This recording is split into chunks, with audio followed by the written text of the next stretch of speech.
जो नए लोग आना चाहते हैं ना, वो आए, काम करें, उन्होंने अपनी किस्मत लेनी है, हमने अपनी लेनी है। तो जो पार्ट टाइम चलाना चाहते हैं या फुल टाइम चलाना चाहते हैं, आप किसी भी अच्छी नौकरी से ज़्यादा पैसे कमा सकते हैं और आपका अपना काम है। बिस्मिल्लाहिर्रहमानिर्रहीम। अस्सलाम वालेकुम। मेरा नाम रियामन जर है। तो आज हम लोग एक और पॉडकास्ट लेकर आ चुके हैं। तो आज हमारे साथ एक बहुत स्पेशल गेस्ट हैं और ये पहली मेरी पॉडकास्ट होने वाली है इस तरह के टॉपिक पे। हमीद भाई जो कि एक इन ड्राइवर बाइक या ड्राइवर हैं और उनकी एक बहुत मोटिवेशनल स्टोरी है। तो चलिए हम उनसे उनकी जर्नी के बारे में पूछते हैं। अस्सलाम वालेकुम। वालेकुम सलाम। हमीद भाई, काइंडली आप अपना एक शॉर्ट सा इंट्रोडक्शन दे दें। जी, मेरा नाम अब्दुल हमीद है और मेरा तल्लक बुरेवाला से है। और मैं इधर लाहौर में इन ड्राइव पे बाइक चलाता हूँ। जी, thank you very much Hamid भाई। तो हमीद भाई, आप अपनी एजुकेशन, अपनी तालीम के बारे में बता दीजिए। एजुकेशन तो इतनी ज़्यादा नहीं है, लेकिन फिर भी नॉलेज है थोड़ा बहुत। मैंने प्राइमरी पास की है, इससे आगे मैं नहीं पढ़ा, सिर्फ प्राइमरी पास की। जी, thank you very much Hamid भाई। तो हमीद भाई, आप काइंडली अपनी जर्नी के बारे में बता दीजिए कि आपने मतलब जब आपने as a driver in driver bike पे शुरू किया, उससे पहले आप क्या कर रहे थे, क्या काम कर रहे थे? इससे पहले मैं एक फूड कंपनी में जॉब करता था। तो वहाँ पे ओवर टाइम वगैरह लगा के मेरी सैलरी 40 के तक निकल आती थी। लेकिन मुलाजमत तो मुलाजमत होती है ना। तो मैं वहाँ से छोड़ के घर चला गया था। उसके बाद फिर जॉब ढूंढ रहा था, मैंने कहा कोई आसान सी मिल जाए, लेकिन नहीं मिल रही थी। तो मैं काम करने के लिए इधर लाहौर में जब आया हूँ, तो इधर मैंने 2 दिन काम किया दोस्तों के साथ, लेकिन वो काम ज़्यादा हार्ड था। तो दोस्तों ने मशवरा दिया कि आप ये बाइकिया वाला काम शुरू कर लें। तो मैंने जब ये काम शुरू किया, स्टार्ट के दिनों में तो मुझे काफ़ी मुश्किलात आई, लेकिन उसके बाद आहिस्ता आहिस्ता जैसे जैसे पता चलता गया, मेरे लिए आसानियाँ पैदा होती गई। जी माशाल्लाह हमीद भाई। तो आप ये बता दीजिए कि जब आपने शुरू किया तो उस वक्त आपको मतलब क्या चैलेंजेस फेस करने पड़े? क्या कोई घर वालों ने क्या कोई क्रिटिसाइज वगैरह किया, उन्होंने क्या सपोर्ट किया, या किस तरह के चैलेंजेस आपको फेस करने पड़े? जी, मैंने तो कभी भी किसी काम को छोटा नहीं समझा। तो मेरे वालिद साहब मुझे यही कहते थे कि बेटा, अपना काम हो, कोई भी छोटे से छोटा हो, अपना काम हो, नौकरी से हज़ार गुना बेहतर है। तो घर वालों की तरफ से मुझे कोई परेशानी नहीं हुई। हाँ, लेकिन यहाँ पे स्टार्ट में मुझे बहुत सारी परेशानियाँ हुई हैं। तो आप काइंडली ये बता दीजिए कि किस तरह की मतलब परेशानियां मेनली ड्राइवर्स को फेस करनी पड़ती हैं जब वो शुरू करते हैं? जी, जो नए ड्राइवर आते हैं उनके लिए सबसे बड़ी परेशानी होती है कि इलाके का पता नहीं होता। बाद दफ़ा लोकेशन इस ऐसे रोड पे ले जाती है जो रोड बिल्कुल आगे से बंद होता है। तो पाकिस्तान में तो मैप का इतना अच्छा निज़ाम नहीं है दूसरे मुल्कों की नास्बत से। तो बाद दफ़ा ऐसे शो हो रहा होता है कि आपने 4 किलोमीटर 5 किलोमीटर दूर खड़ी हुई है सवारी आपसे, लेकिन सवारी चंद मीटर की दूरी पे खड़ी होती है। तो स्टार्ट में मेरे साथ यही मसला हुआ। तो मैंने फिर आहिस्ता आहिस्ता जैसे जैसे मुझे इलाकों का पता चलता गया, वैसे वैसे मेरे लिए आसानियाँ पैदा होती गई। जी, thank you very much Hamid भाई। तो हमीद भाई, आप ये बता दीजिए कि आप ये कहते हैं कि कोई भी काम छोटा या बड़ा नहीं होता। तो इस सोच ने आपको मतलब किस हद तक ट्रांसफॉर्म किया, किस हद तक तब्दील किया? इस सोच ने मुझे इस हद तक तब्दील किया कि मैंने सबसे पहले जो अपना काम शुरू किया था ना, तो मैंने इसी लाहौर में एक शरबत की रेहड़ी लगाई थी। तो मैंने अपनी फैमिली को नहीं बताया था। यहाँ पे मैंने तकरीबन 3 महीने काम किया। 3 महीने बाद मैंने एक नई 125 मोटरसाइकिल ले ली थी। तो तब मैंने अपने घर वालों को बताया कि मैंने अपना काम शुरू किया है। तो मेरे वालिदैन बहुत खुश हुए थे। तो इसके बाद मेरा अपना माइंड बन गया, जो अपना काम होता है अपना काम होता है। बंदा किसी के हुक्म पर नहीं चलता, अपनी मर्जी से चलता है। जी बिल्कुल, आपने बहुत अच्छी बात की। सब लोगों को ये बात समझनी चाहिए हमीद भाई। Thank you very much. तो हमीद भाई, आप ये बता दीजिए कि आप किस तरह ये इन ड्राइव और बाइकिया को मैनेज करके रखते हैं, और फिर अपना सोशल मीडिया के ऊपर भी आप काम कर रहे हैं और माशाल्लाह आप उस पर बहुत ज़्यादा एक्टिव भी हैं। तो इस सब को आप मतलब किस तरह वो लेके चलते हैं? जी, सोशल मीडिया पर तो मैं इसलिए शेयर करता हूँ ताकि लोग सीख सकें राइडर की क्या प्रॉब्लम होती है, कस्टमर की क्या प्रॉब्लम होती है। तो मैं ये सब कुछ ज़्यादातर इधर लाहौर में इन ड्राइव चलती है, बाइकिया तो बहुत कम, पहले बाइकियाँ थी लेकिन अभी बाइकियाँ बहुत कम है। इन ड्राइव बहुत ज़्यादा चलती है। तो इसके अलावा और भी कंपनियां हैं, लेकिन ये इस टाइम जो बेस्ट जा रही है राइडर के लिए भी और कस्टमर के लिए भी, वो इन ड्राइव ही है। और सोशल मीडिया पर जो है वो मैं जब भी किसी राइड को उतारता हूँ तो चेक करता रहता हूँ, क्योंकि सोशल मीडिया इसलिए यूज़ करता हूँ कि वहाँ पे कुछ कस्टमर होते हैं जो शहर से बाहर रहते हैं, लाहौर से, उन्होंने यहाँ से कुछ चीज़ खरीद कर मंगवानी होती है, वो खरीद कर उनके पते पे डिलीवर करवा देते हैं। और कुछ लोग नए आते हैं जिनको इधर का पता नहीं होता, तो वो ट्रांसपोर्ट पे बहुत ज़्यादा खर्चा करते हैं, रिक्शा करवा लेते हैं इधर उधर। ऑफलाइन वाले जो उधर मुख्तलिफ बस स्टैंड पे खड़े होते हैं, वो उनसे ज़्यादा चार्ज करते हैं, तो वो मेरे साथ राब्ते में होते हैं। जैसे कि वो आता है, उसने 2-3 जगह लाहौर में विज़िट करनी होती है और वापस भी जाना होता है, तो वो राब्ता करते हैं फ़ोन पे, उनको सोशल मीडिया के ज़रिए राब्ता होता है। उनको उनके लारी अड्डे या न्याजी अड्डे से उठाते हैं हम, तो वहाँ से उनको उनके मकाम पर पहुँचाते हैं और वहाँ से फिर वापस वही उसी जगह पे छोड़ देते हैं। जी thank you very much Hamid भाई। आपने येंगो पे क्यों नहीं मतलब शुरू किया? आपने बताया कि आप बाइकिया और इन ड्राइव पे करते हैं, तो अभी पहले आज से कुछ टाइम पहले बहुत ज़्यादा मतलब हर हर जगह पे येंगो इस्तेमाल होता था, हर जगह येंगो ने मतलब धूम मचा रखी थी। तो उस वक़्त तो मतलब हर राइडर की मतलब वो चाहता था कि येंगो पे जाए, तो आपने क्यों नहीं येंगो ट्राई किया या आपने किया है? जी, येंगो मैंने 2 दिन चलाया है। तो येंगो में ये होता है कि आपकी मर्ज़ी से आपको सवारी नहीं मिलती, आपकी मर्ज़ी से आपको फेयर नहीं मिलता। वो येंगो की मर्ज़ी होती है, वो बाज़ दफ़ा जो ₹100 की राइड होती है, वो ₹500 की भी कर देते हैं। जैसा कि अब ईद के दिनों में उनकी राइड बहुत ज़्यादा महँगी थी। येंगो के जितने भी कस्टमर थे, वो सब इन ड्राइव पे आए हुए थे। और वो गले में डाल देते हैं, वो राइड उठाएँगे तो ठीक है, वरना आपका जो प्रो लेवल है, वो गिर जाएगा। लेकिन इन ड्राइव ने हमें ये खुली छूट दे रखी है कि हम जब भी कोई सवारी अपनी मर्जी से उठाते हैं, अगर उसका फेयर ₹100 आ रहा है तो हम उसको 50% अप करके ₹150 तक ले जा सकते हैं।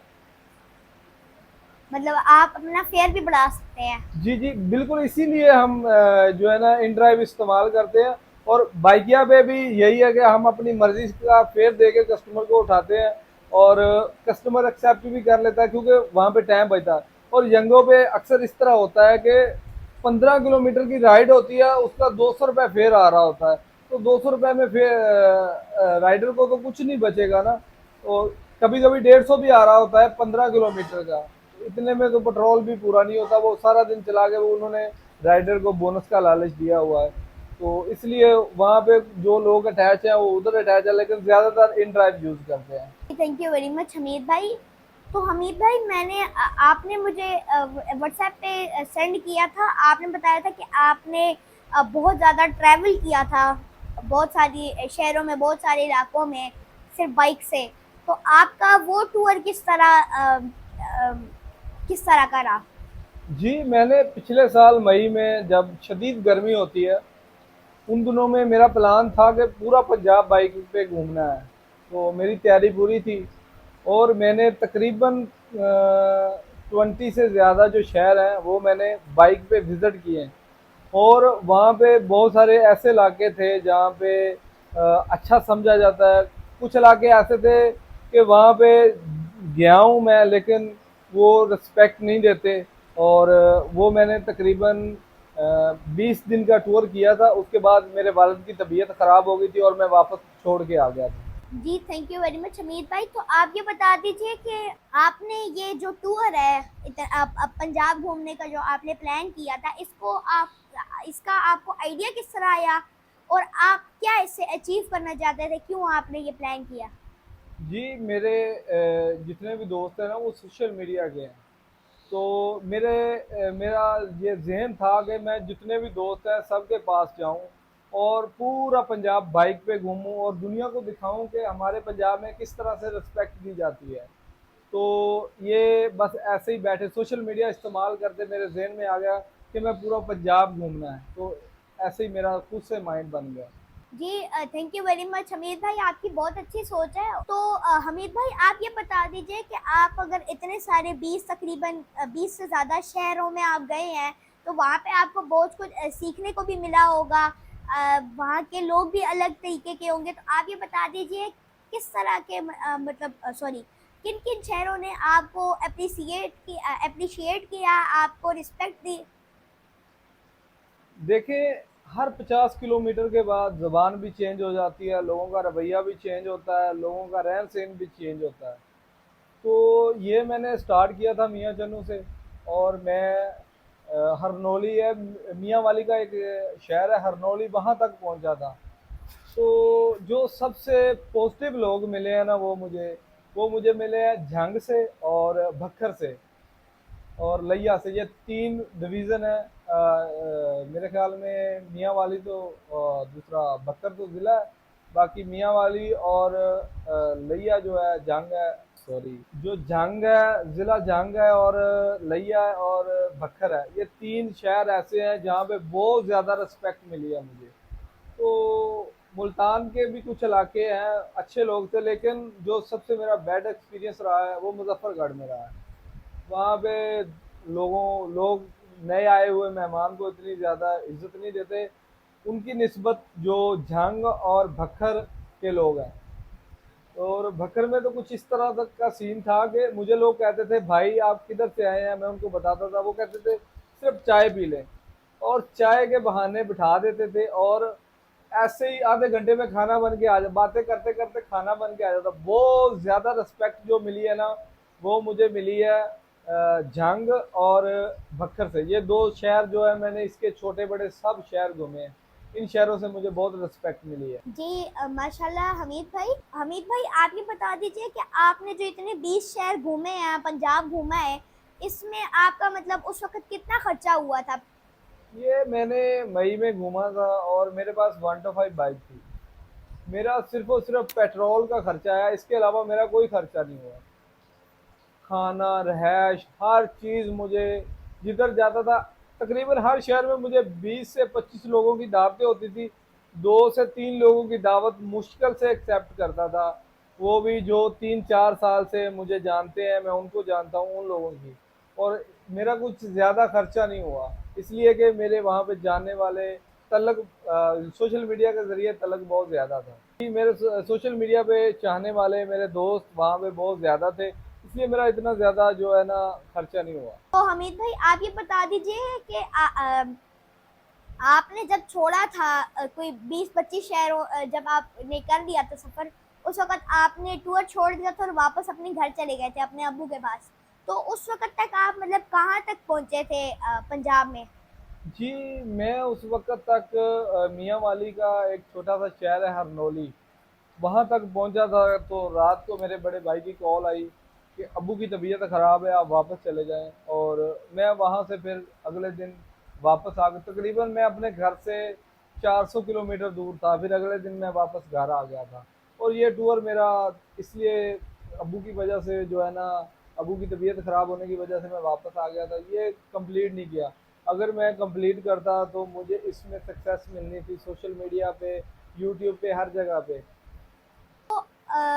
हमीद भाई आप ये बता दीजिए कि जो हरनौली था उसके बाद आपका क्या प्लान था कि आपने कहाँ पे जाना है, किस रूट से आपने जाना है? मतलब हरनौली से भी आगे 3 शायद रूट निकलते हों जी, अलग जी। अलग शहरों के, तो मतलब आपने किस रूट को चूज़ किया? जी, हरनौली के बाद वो पिपला शहर है, उसके बाद मियाँ वाली है, कमर निशानी है। वहाँ से फिर मैंने वापस इधर दूसरी पिंडी वाली साइड पे निकल जाना था। कलर का हार, उधर छोटे छोटे शहर हैं, और उस शहर का नाम है यार, वो भूल गया मुझे। चकवाल एक और शहर है, मियाँ वाली के साथ अटैच होता है, हाँ, खुशाब वगैरह। जी, वहाँ से फिर कमर बिशानी से मैंने आना था खुशाब की साइड पे, वहाँ पे सरगोदा वाली साइड पे। ये सब शहर घूम के फिर मैंने पिंडी की तरफ, मंडी बहावलदीन से पिंडी की तरफ मैंने रुख कर लेना था। और ऐसे ही घूम कर मैंने जो एंड करना था वो बहावलपुर आके करना था। जी माशाल्लाह हमीद भाई। तो हमीद भाई आप ये बता दीजिए कि आ, आपने क्या कोई नोट किया था, मतलब कि आपने कितना ट्रैवल किया है? क्योंकि आप अगर बीच में घूम रहे हैं पंजाब के, तो उसमें तो मतलब बहुत बार एक ही जगह से आप गए होंगे, उसकी वजह से बहुत ज़्यादा पेट्रोल भी लगा होगा बहुत ज़्यादा, आपने ट्रैवल किया होगा, तो क्या आपने कोई नोटिस किया कितना आपने ट्रैवल किया, पूरे जितना टूर आपने किया था कुल मिला के? जी, मैंने तकरीबन 2000 किलोमीटर से ज़्यादा सफ़र किया था। तो मेरा फ्यूल का जो खर्चा था वो तकरीबन 20,000 के करीब फ्यूल, और उसके अलावा कुछ छोटे मोटे खर्चे थे, वो 20 से 25,000 के दरमियान में हुआ था। अगर यही मैं पूरा टूर करता तो ज़्यादा से ज़्यादा 1 लाख रुपए मेरा फ्यूल का खर्चा आ जाना था। और मैंने ये अपना बजट भी रखा हुआ था कि मैं पूरा पंजाब घूमूं। मैं तो इतना बजट लेके निकला था कि मैं अपना रहायश और खाने का इंतज़ाम भी खुद कर सकूं। लेकिन वो दोस्तों की मोहब्बत थी कि मुझे हर शहर से दावतें इतनी मिल रही थी, तो वो मुझे खर्चा नहीं करना पड़ा और सिर्फ फ्यूल का खर्चा हुआ है मेरा। जी माशाल्लाह हमीद भाई। तो हमीद भाई आप ये बता दीजिए कि आपको इस टूर से क्या हासिल हुआ एंड पे? जी, इस टूर से ज़्यादा कुछ तो हासिल नहीं हुआ, लेकिन मुझे कुछ इलाकों के बारे में आइडिया हो गया कि लोग किस तरह के होते हैं, ज़बानें किस तरह की बोली जाती हैं। तो मेरा तकरीबन माशाल्लाह बहुत अच्छा एक्सपीरियंस रहा, बहुत अच्छे लोग मिले, और जो सिर्फ सोशल मीडिया की हद तक दोस्त थे उनके साथ असल में भी मुलाकात हुई और उनकी तरफ से बहुत प्यार और मोहब्बत मिला। जी thank you very much Hamid भाई। तो हमीद भाई आपने ये दिखाया कि आपने टूर के दौरान आपने बहुत सारे व्लॉग्स भी बनाए थे, मतलब वीडियोस बनाई थी, तो वो आपने मतलब कहाँ अपलोड किए और उससे आपको क्या सक्सेस मिली सोशल मीडिया पे? जी, मैंने यूट्यूब पे अपने व्लॉग जहाँ भी जाता था, उस इलाके की जो सखावत होती थी वो दिखाता था, इस तरह के लोग मिले हैं। मैंने यूट्यूब पे अपलोड किया था, मेरा यूट्यूब चैनल जो है ना मोनेटाइज भी हो गया था और वहाँ से पिन वेरीफाई भी हो गया था। लेकिन उसके बाद कुछ पर्सनल प्रॉब्लम ऐसी थी कि मुझे अपना मोबाइल और यूट्यूब चैनल बेचना पड़ा, कुछ मजबूरियाँ ऐसी थी। और उसके बाद अभी सिर्फ सोशल मीडिया पे सिर्फ फेसबुक इस्तेमाल करता हूँ। तो हमीद भाई आप ये बता दीजिए कि अभी आप फेसबुक पे किस तरह का कंटेंट डाल रहे हैं, और आपने मतलब माशाल्लाह आपके 50,000 फॉलोअर्स हैं फेसबुक पे, तो ये आपने किस तरह हासिल किए? जी, ये जितने भी फॉलोवर हैं ये मैं तकरीबन 2012 से फेसबुक इस्तेमाल कर रहा हूँ। मेरे पास उस वक्त बटनों वाला मोबाइल होता था। पहले तो इतना ज़्यादा इल्म नहीं होता था, उसके बाद आहिस्ता आहिस्ता मेरे कुछ ग्रुप भी बने हुए हैं, उसमें भी इतने इतने फॉलोवर हो गए हैं। और ये मेरा एक पेज नहीं है, इसके अलावा और भी पेज हैं, लेकिन मैं फ़िलहाल यही यूज़ कर रहा हूँ, इतना टाइम नहीं होता। और बस ऐसे ही पोस्ट लगा देता जब भी अभी मैं पोस्ट लगाता हूँ, कोई भी मैं राइड उठाता हूँ या छोड़ता हूँ उसके बारे में, या कुछ अजीब सा वाक़या होता है तो वो मैं सोशल मीडिया पे शेयर कर देता हूँ लोगों के रवैये के बारे में। तो ऐसे लोग लाइक करते हैं, और ज़्यादा से ज़्यादा जब लोग मेरी ऊपर लिखी हुई तहरीर पढ़ते हैं ना, तो इस तरह से मेरी रीच बढ़ जाती है। कोई भी पोस्ट है उसके ऊपर कोई भी बंदा फोकस करे, 2-3 सेकंड एक पोस्ट पे फोकस करता है ना, इतना तो हो जाता है तहरीर पढ़ने के लिए, और वो वायरल हो जाती है। इस तरह से मेरी पोस्टें वायरल हुई हैं और मैं इस मुकाम तक पहुंचा हूँ। जी माशाल्लाह हमीद भाई। तो हमीद भाई आप जो ये बाइकिया पे जो काम करते हैं, अगर कोई और आना चाहता है इस फील्ड में, तो वो मतलब किस तरह आ सकता है ये काम करने के लिए? देखिए, आप किसी से भी बात करना, ज़्यादातर लोग इसके बारे में जो कर रहे हैं ना वो नेगेटिव बताएंगे। और कुछ लोग इस तरह के हैं कि वो कस्टमर को बिठा लेते हैं, फिर उसको अपने दुखड़े सुनाने शुरू कर देते हैं कि हमारा ये मसला है, ये मसला है, हमें यहाँ से बचता कुछ नहीं। तो ये झूठ है। जो नए लोग आना चाहते हैं ना, वो आए, काम करें, उन्होंने अपनी किस्मत लेनी है, हमने अपनी लेनी है। तो जो पार्ट टाइम चलाना चाहते हैं या फुल टाइम चलाना चाहते हैं, आप किसी भी अच्छी नौकरी से ज़्यादा पैसे कमा सकते हैं और आपका अपना काम है। तो जो भी नए लोग आना चाहते हैं उसके लिए शुरू में यही प्रॉब्लम होगी कि कुछ इलाकों का पता नहीं होता। बंदा किसी इलाके में चला जाता है तो वहाँ पे जाके वापसी की राइड नहीं मिलती। तो ऐसे इलाकों का जब पता चल जाता है ना, बंदे को अच्छी खासी बचत आती है और बंदा ज़्यादा पैसे कमा लेता है। कोई भी नया बंदा आना चाहे तो वेलकम, आ सकता है, अपने नसीब लेने हैं। इसमें कोई भी मुश्किल नहीं है, सिर्फ आपको पढ़ना लिखना आता हो। अनपढ़ बंदा यहाँ पे कामयाब नहीं है, क्योंकि कस्टमर ने कुछ पर्सनल मैसेज भी साथ लिखा होता है। बाद दफ़ा ऐसे होता है कि लाहौर में जो डबल सवारी पे पाबंदी है, तो कस्टमर ने नीचे लिखा होता है 2 पैसेंजर हैं, लेकिन ये हमें इन ड्राइव भी अलाउ नहीं करती, और ये हमारे जो ट्रैफिक कवानीन है वो भी अलाउ नहीं करते कि लाहौर में दो सवारियां नहीं बैठ सकती। तो वो फिर जब राइड उठाने जाते हैं कस्टमर बहस करता है, तो ये प्रॉब्लम होती है, और ज़्यादा प्रॉब्लम कोई नहीं है। तो जो नए लोग आना चाहते हैं वो आए, आके काम शुरू करें। जी thank you very much Hamid भाई। तो हमीद भाई आप ये बता दीजिए कि लोग किस तरह मतलब अपना एक्सपीरियंस कर सकते हैं ये रास्तों का, क्योंकि इसके लिए रास्तों का पता होना बहुत ज़्यादा इम्पोर्टेंट होता है इस काम के लिए। तो वो मतलब किस तरह अपना एक्सपीरियंस कर सकते हैं इसमें जल्द अज जल्द, क्योंकि अगर आपको इसमें कामयाबी चाहिए या अगर आपको इसमें ज़्यादा प्रॉफिट चाहिए तो फिर आपको अच्छा खासा रास्तों का पता होना चाहिए। जी बिल्कुल, रास्तों का इसलिए पता होना चाहिए कि जो है ना, स्टार्ट में तो बंदे को नहीं पता होता रास्तों का, बंदा सिर्फ मैप को फॉलो करता है। तो मैप तो बाज़ दफ़ा ऐसे होती है कि 10, 20, 50 मीटर पे सवारी खड़ी होती है, वो ऊपर से घुमा आगे लेके आ रही होती है। और अगर वही बंदा दिमाग का इस्तेमाल करे तो वो सवारी को करीब से उठा लेता है। और कुछ इलाके इस तरह के होते हैं, जैसा कि डीएचए, मैं अगर डीएचए की तरफ रहूँ, डीएचए फेज 6 है।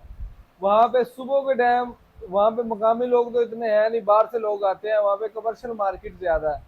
जैसे गुलबर्ग है, इस इलाके में सुबह के टाइम राइडें जाती बहुत है, शाम को आती बहुत है। दिन के टाइम भी राइड ठीक होती है, लेकिन सुबह के टाइम वहाँ से वापसी आना मुश्किल होता है। तो कुछ इलाके इस तरह के हैं जहाँ पे स्टार्ट में तो पता नहीं चलता, आहिस्ता आहिस्ता पता चल जाता है। जैसे पता चलता है वैसे वैसे बंदे की इनकम इंक्रीज होती है। जी thank you very much Hamid भाई। तो हमीद भाई आप ये बता दीजिए कि आप मतलब महाना कितना कमा लेते हैं, बेशक आप फिगर भी ना बताएं, एक अंदाज़ा भी ना बताएं, लेकिन लोगों को कुछ मोटिवेट करने के लिए कुछ भी। जी, वो तो दिमाग के साथ पैसे कमाए जाते हैं। आप किसी भी फील्ड में चले जाएँ ना, तो ऐसे तो स्टार्ट में तो कोई भी इतने पैसे नहीं कमा सकता। जैसे-जैसे पता चलता है कि किस तरह कमाने हैं, वो दिमाग के साथ। मिनिमम बंदा इतने पैसे कमा सकता है, कोई भी अच्छी नौकरी से ज़्यादा पैसे। यहाँ पे अगर बंदा 8 से 10 घंटे काम करे, और बिरूने मुल्क जो जाते हैं, जैसे कि दुबई में कोई चला जाता है, वहाँ पे कोई मजदूरी करता है, इतनी गर्मी में प्रदेश में रहकर, मुल्क से बाहर जाकर जितने पैसे महीने का बचाता है ना, आप उतने पैसे यहाँ पे भी बचा सकते हैं। कुछ लोग कहते हैं कि पाकिस्तान में कुछ नहीं है, पाकिस्तान में है, लेकिन थोड़ा दिमाग के साथ कमाने पड़ते हैं। दूसरी बात यह है कि जितनी आप मेहनत करेंगे, आप, कुछ लोग इस तरह के हैं वो सुबह से लेकर शाम तक चलाते हैं, उनकी इतनी बचत नहीं होती। और कुछ लोग इस तरह के हैं वो चंद घंटे चलाते हैं, जैसे 4 घंटे 5 घंटे, और वो सारा दिन चलाने वाले से ज़्यादा पैसे कमा लेते हैं। बस दिमाग का इस्तेमाल करते हैं और टाइम देखते हैं कि किस टाइम चलाना है, किस टाइम नहीं चलाना। तो ये दिमाग के हिसाब से बंदा जितने भी पैसे कमा ले, वो अपना फ़न है, अपने फ़न के हिसाब से बंदा जितने भी कमा सकता है। लेकिन जो कम से कम आपको बता रहा हूँ, वो किसी भी अच्छी नौकरी से ज़्यादा पैसे आप कमा सकते हैं। जी thank you very much Hamid भाई। हमीद भाई तो आप ये बता दीजिए कि जो अभी राइडर्स होते हैं उनको क्या चीज़ें अवॉइड करनी चाहिए। जी, जो नए राइडर आते हैं उनको पता नहीं होता। कुछ लोग पैसेंजर के लिए राइड बुक करते हैं और उनको पार्सल पकड़ा देते हैं। उस पार्सल में कोई भी अनलीगल चीज़ हो सकती है, जिसके लिए राइडर को मसला बन सकता है।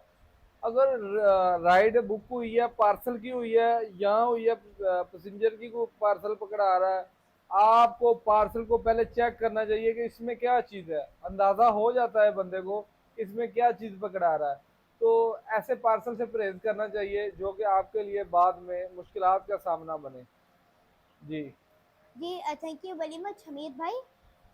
तो हमीद भाई आप ये बता दीजिए कि अगर कोई मतलब जो ये अब हमारे मुल्क में जो ये कंपनीज होती हैं, क्या ये कोई मतलब कोई बोनस वगैरह या कोई अगर कोई हादसा हो जाता है राइड के दौरान ही, तो क्या कोई मतलब कुछ सपोर्ट करते हैं फाइनेंशियली। जी, मेरे ख्याल में तो कंपनी तो इस तरह की कोई भी नहीं होती।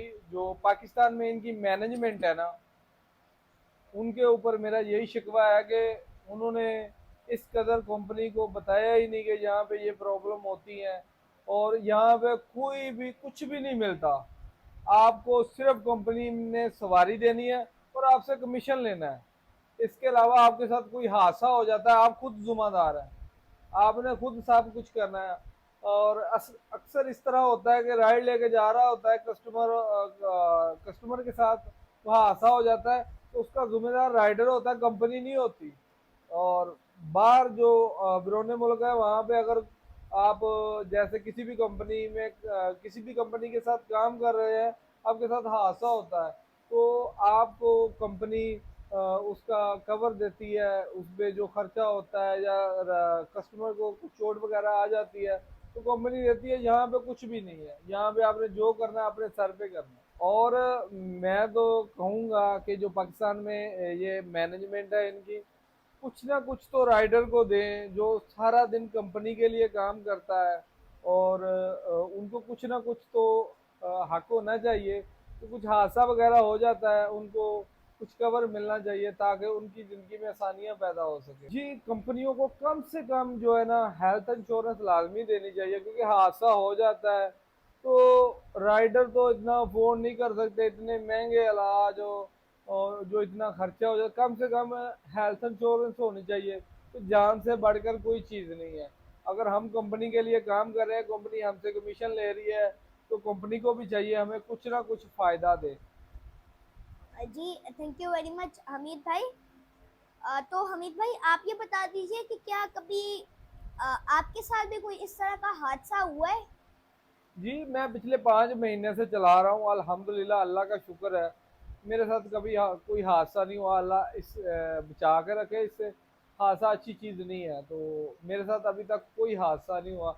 लेकिन बाद राइडर मैंने देखे हैं कि उनकी डेथ भी हो जाती है, कंपनी कुछ भी नहीं देती। कम से कम कंपनी कुछ ना कुछ देना चाहिए ताकि राइडर अगर काम कर रहे हैं कंपनी के साथ, तो राइडर के लिए भी आसानियाँ पैदा हो जाए। तो हमीद भाई अभी तक आपका जितना भी तजुर्बा है उसमें से आपको क्या सीख मिली है?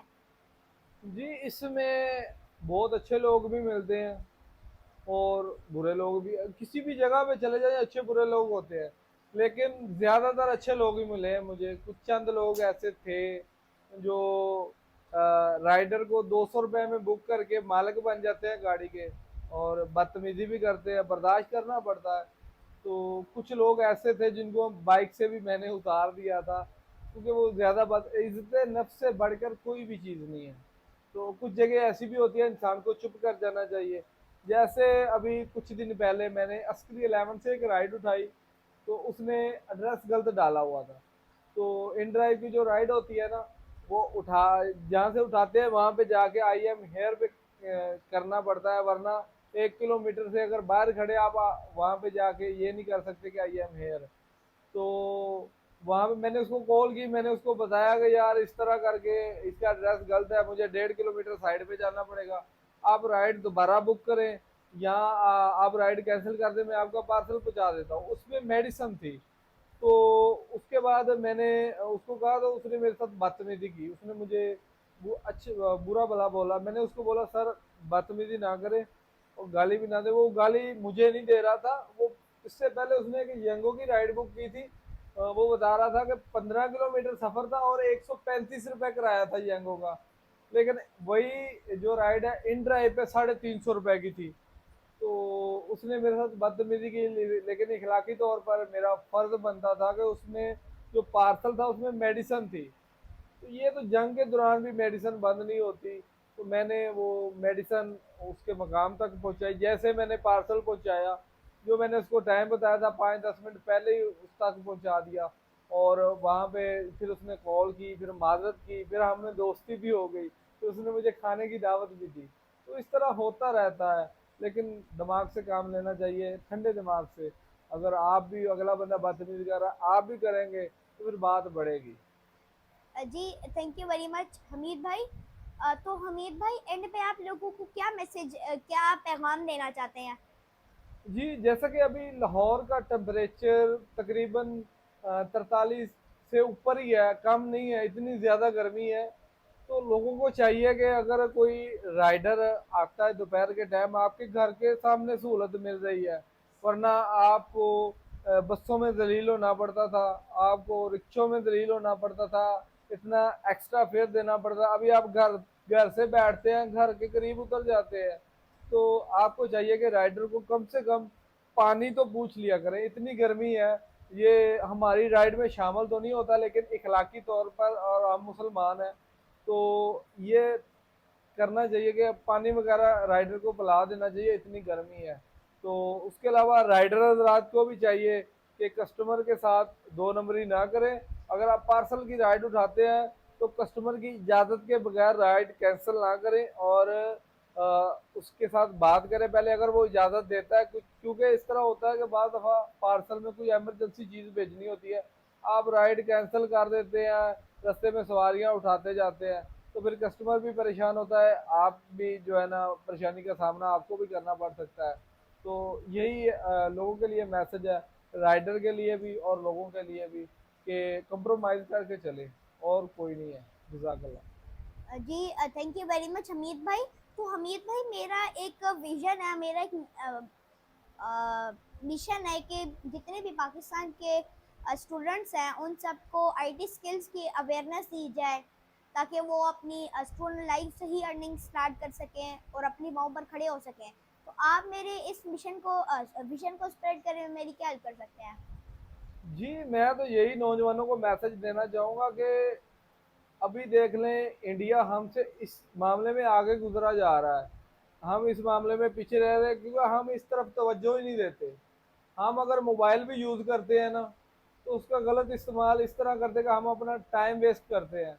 यही काम अगर हम सीखने में लगा दें, जैसे कि आप बता रहे हैं कि आपका मिशन है, तो पाकिस्तान बहुत आगे जा सकता है कि आईटी के मामले में अगर ज़्यादा लोग सीखेंगे तो इससे मुल्क को तरक्की मिल सकती है। बाकी अदरवाइज़ आप मोबाइल इस्तेमाल करके या कोई भी चीज़ है उसका फजूल में टाइम वेस्ट करेंगे तो कोई फ़ायदा नहीं है। तो इसमें मैं आपकी यही लोगों को पैगाम दे सकता हूँ, इसके बारे में ज़्यादा से ज़्यादा सीखें, ताकि आपके लिए भी आने वाले वक्त में आसानियाँ पैदा हो सकें। जी thank you very much Hamid भाई, इतनी अप्रिसिएशन के लिए, इतनी तारीफ़ के लिए और इतना ज़्यादा टाइम के लिए जो आपने पॉडकास्ट के लिए दिया। अगर आप लोगों को ये वीडियो पसंद आई है तो इस वीडियो को लाइक, चैनल को सब्सक्राइब और बेल आइकन दबा दें, ताकि आपको मेरी तरफ से आने वाली हर अपडेट्स मिलती रहें। Thank you.